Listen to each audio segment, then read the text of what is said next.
Welcome to this week's video from Delhi Sustainable Farms. This week we're going to show you how to make some fried chicken using one of our recipes that we have found works pretty well. So I'll show you kind of how to marinate and batter the chicken, and then my father will show you how to then fry it. Today we're going to fry it outside, that way we don't have the smell of hot oil inside the house, but we'll show you modifications for that as well. But first, you cut up a whole chicken, or a couple whole chickens, or have pieces from us. But the best way is to cut up the entire chicken and then use all the different parts of the chicken, the legs, thighs, breasts, tenders, wings, for the purpose. And so then we pour some buttermilk on it. This ended up being about probably 8 pounds of chicken, which should be probably about 4 cups of buttermilk. We certainly don't have that much, so we're just gonna pour it on top and go from there. So then you kind of just coat the chicken.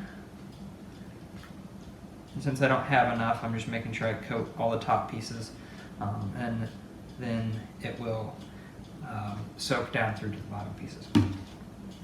Then you kind of do some salt on top of it. Again, you can salt and pepper later as well, so this step isn't as crucial. Then some pepper on it. And then the last step is some hot sauce. The hot sauce, you can leave it out, put a lot in it. It's kind of up to you and your flavor. So if you want it a little more spicy, you can put a little more. If you don't want any at all, then just leave it out as well. So then we will put some hot sauce in it here as well. And then the last step is then to kind of mix it all up. And so it's easiest just to use your hands and just kind of mix it up. The buttermilk will help be the thing that helps the flour stick to the chicken better. And also helps season it then and keep the salt and pepper on it as well. So we will put this in the refrigerator and let it sit. You can leave it sit for up to about 4 hours. We don't have 4 hours to kill today, so we'll only do it for about 30 minutes. And then we'll go ahead and flour it. So stay tuned and we'll show you the next steps in the process. So here I am putting pieces of the chicken into the bag of flour. The flour, in the bag is a combination of flour, cornmeal, some salt, some pepper, some paprika, garlic powder.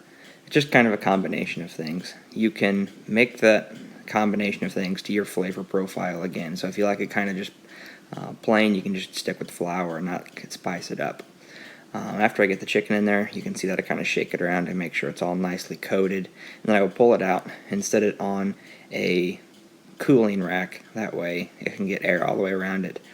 We let it sit for a little while to allow the flour mixture to kind of absorb the moisture.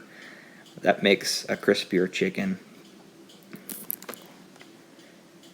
So then after you get the chicken out of the plastic bag, you will repeat the process for all the remaining chicken that you have until there is no more.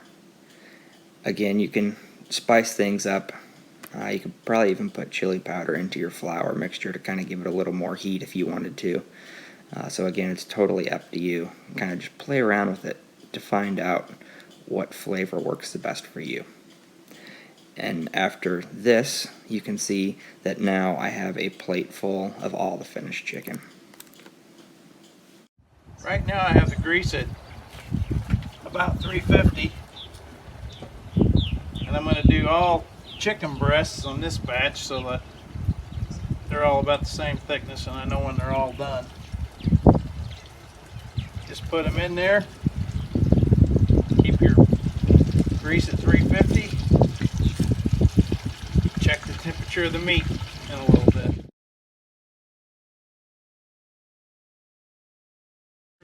So we want the internal temperature of the chicken to be 165. And it's at 170, so it's ready to come out. Here we are just pulling the chicken out of the fryer. You can see some of the darker pieces got cooked a little bit longer. They were thicker, and so the batter part of the chicken just got a little extra crispy. It did not taste burnt at all, just kind of gave it a darker color.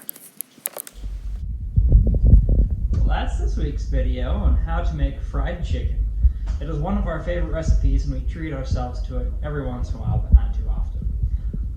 So if you have any comments or questions, be sure to put those down below. And also hit the like and subscribe button. That way you can stay up to date on all the rest of our videos. Let us know if you try the fried chicken recipe, and we hope you have a great week.